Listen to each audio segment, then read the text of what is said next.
Hi, welcome to my channel. My name is Nate. Today we're going to be talking about a really cool little keyboard. This is the midiplus AKM320. This thing is so tiny and I absolutely love it. I've been using this for about 6 months now on a variety of projects. I've kind of explored everything that I know to explore with this, so I'm not going to really talk about like all the buttons and the inputs and the outputs, although it's really not very much. I'm going to focus on how this fits into the workflow of a music creator, somebody that wants to use this on the daily to really try to get things done and how well that works.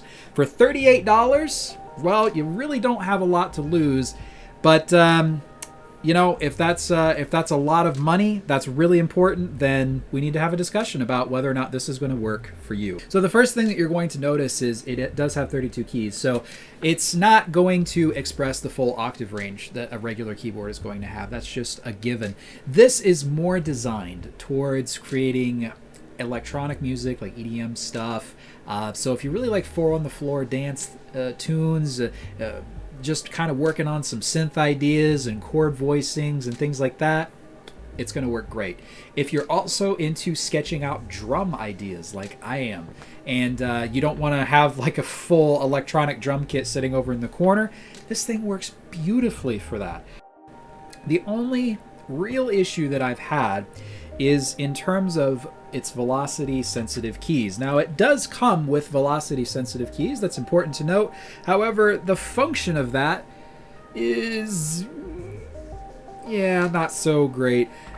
So that means that hard hits on the keys could be registered, well, they're going to be probably registered as hard hits, but the more softer, subtle notes usually get misinterpreted as being much more aggressive, harder hits. So the velocity is not perfect, but again, for what this is and what this does, I don't really expect it to be perfect, because the idea, right, is when you record maybe a synth part or something like that, you're going to bring it into your DAW, your DAW, and you're going to quantize all the notes anyway. You're going to fix little imperfections, probably draw the velocity across the board and just keep everything the same for the most part.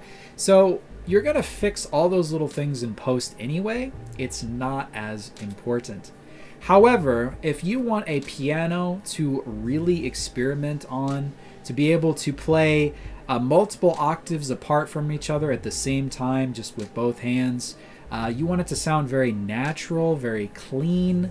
Maybe you're composing very piano-driven music, or maybe you're even composing more orchestral pieces, things like this. This keyboard is going to be pretty lacking for you in those areas. For a few dollars more, relatively, you can get a much nicer, larger keyboard, albeit with relatively the same feature set. So I usually travel quite a bit. Well, not during COVID, but I used to.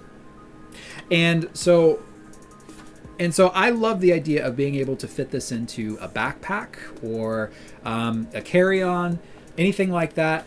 Honestly, it's one of those keyboards that's, well, if you take it somewhere and somebody spills a drink on it, who cares? It's not that big of a deal. You can buy another one. And it's great because I don't really have to worry about it. It is a no frills, no fuss keyboard. And that's exactly what it's supposed to be for $38. You're not getting the best keyboard in the world. It gets the job done. And you don't have to think about it very much. It works perfectly. The only thing I will note is that some users have reported that this does not always plug and play. So what that means is you plug it in, the computer or the DAW, the DAW, may not always know what to do with it. It may not recognize it. Personally, myself, I've used it on Mac with GarageBand and Logic Pro X, as well as on Windows 10 with FL Studio Producers Edition, and I have had no issues whatsoever. So I cannot comment on that. You may have to do a little more research to other people who have had that issue if you happen to stumble upon it. But really, in my research, I found that only maybe 15% of people that bought this actually ended up having that issue. So it's pretty low. The odds are really good that you're going to be fine. But that's something to keep in mind. Your mileage may vary. So aside from certain velocity sensitive issues, I really don't have any other complaints about this. In fact, I really can only heap praise on it. For $38, there's really not much more that you could ask. So yeah, it's great. I think the thing I love about it the most is that it doesn't take up a lot of room on my desk. That's honestly, for me, one of the biggest things. I have a full keyboard and I keep it in storage because of that reason. I actually like to be able to put things on my desk and not have this humongous keyboard that I only use once in a while for certain projects. So enough talk about that. I'll give you a demo of how this kind of fits into a workflow, and you can decide whether or not that would work for you as well. All right, so let's just jump into FL here. Take a look at how this thing does for programming drums, things like that. Let's just give it a shot, and I'll try to throw in a few ghost notes too as I can, just to demonstrate the velocity. There's the snare.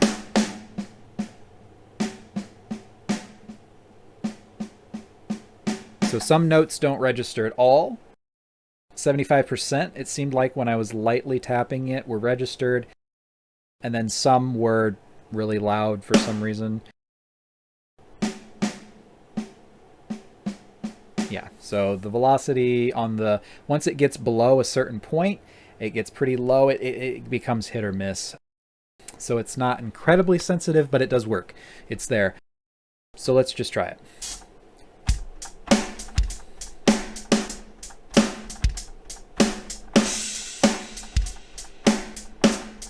See, it's hard to, yeah, it's kind of hard to do those ghost notes. So I really just use it more for, like, as you'd say, meat and potatoes grooves, just really basic stuff, just to kind of go with it.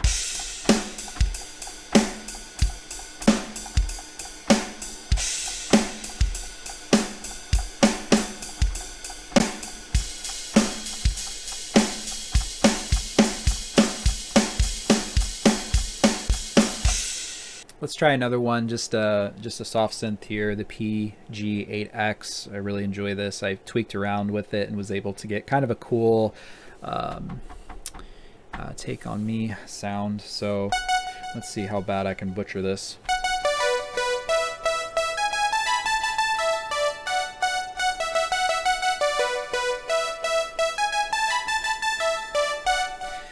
Well, that's it. Thanks for stopping by. Thanks for watching. Hope you enjoyed this review, this little keyboard. If you decide to get it, please let me know what you think of it. Write something in the comments. If you have any other questions, anything that I didn't address already in this video, please let me know, and I'll do the best that I can to respond. With that, have a great day. We'll see you later. Thanks.